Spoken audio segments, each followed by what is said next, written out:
Jueves 19 de enero del 2023, cuando se cumple el derecho. La mano prodigiosa que cura al que tiene fe.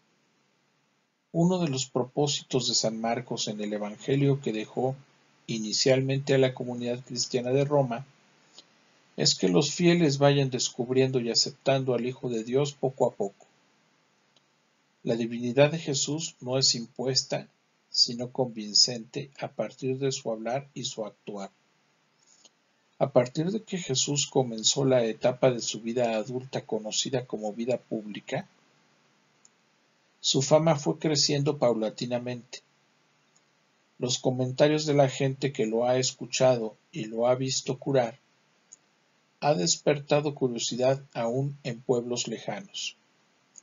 San Marcos nos narra en su capítulo 3 que gente procedente de las diversas zonas de Judea y hasta de regiones extranjeras como Tiro y Sidón llegan a Galilea para escucharlo y pedirle curaciones.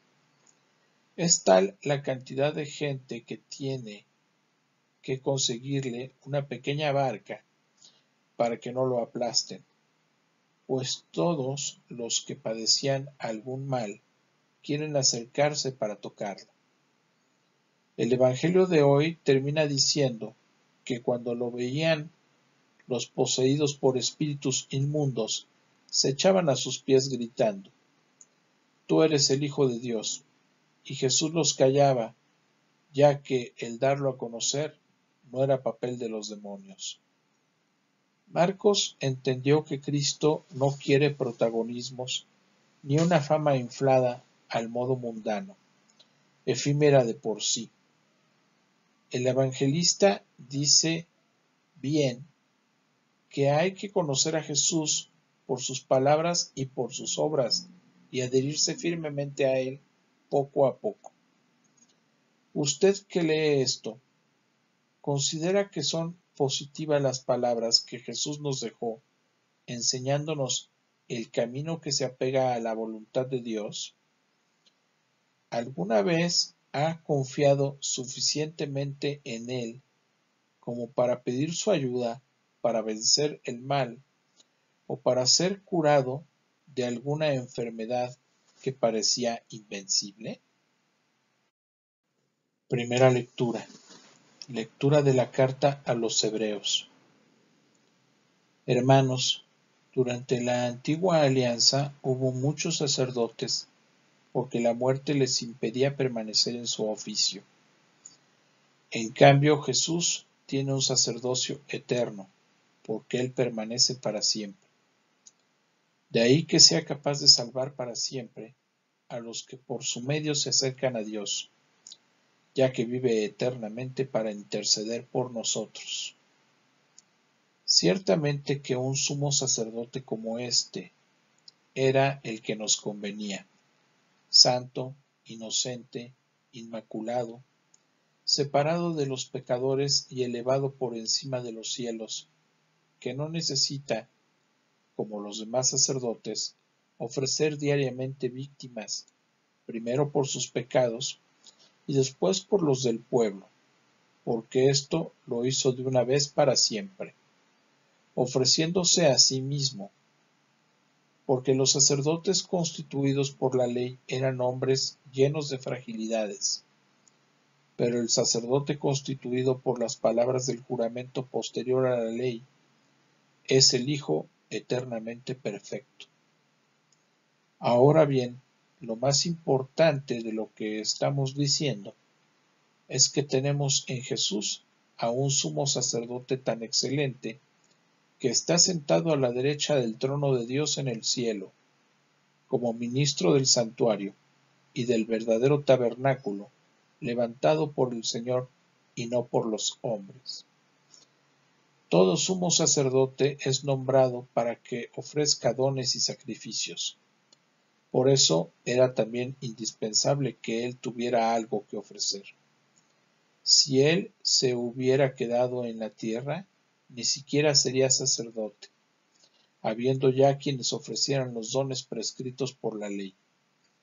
Pero estos son ministros de un culto que es figura y sombra del culto celestial, según lo reveló Dios a Moisés, cuando le mandó que construyera el tabernáculo. Mira, le dijo, lo harás todo según el modelo que te mostré en el monte. En cambio, el ministerio de Cristo es tanto más excelente cuanto que Él es el mediador de una mejor alianza, fundada en mejores promesas. Palabra de Dios, te alabamos, Señor. Evangelio. Lectura del Santo Evangelio según San Marcos. Gloria a ti, Señor. En aquel tiempo, Jesús se retiró con sus discípulos a la orilla del mar, seguido por una muchedumbre de Galileos. Una gran multitud, procedente de Judea y Jerusalén, de Idumea y Transjordania, y de la parte de Tiro y Sidón, habiendo tenido noticias de lo que Jesús hacía, se trasladó a donde él estaba. Entonces rogó Jesús a sus discípulos que le consiguieran una barca para subir en ella, porque era tanta la multitud que estaba a punto de aplastarlo. En efecto, Jesús había curado a muchos, de manera que todos los que padecían algún mal se le echaban encima para tocarlo. Cuando los poseídos por espíritus inmundos lo veían, se echaban a sus pies y gritaban, Tú eres el Hijo de Dios. Pero Jesús les prohibía que lo manifestaran. Palabra del Señor. Gloria a ti, Señor Jesús. Palabras del Santo Padre. ¿Esta multitud iba a Jesús? Sí. ¿Lo necesitaban? Sí. Algunos tenían curiosidad, pero esos eran los escépticos, la minoría. Esa multitud la atraía el Padre. Era el Padre quien atraía a la gente hacia Jesús, que no permanecía indiferente, como un maestro distante que dice sus palabras y después se lava las manos. No, esa multitud tocaba el corazón de Jesús. El mismo Evangelio nos dice, Jesús tuvo compasión de ellos porque eran como ovejas sin pastor. El Padre, a través del Espíritu Santo, atrae a las personas hacia Jesús. Homilía de Santa Marta del 19 de enero del 2017.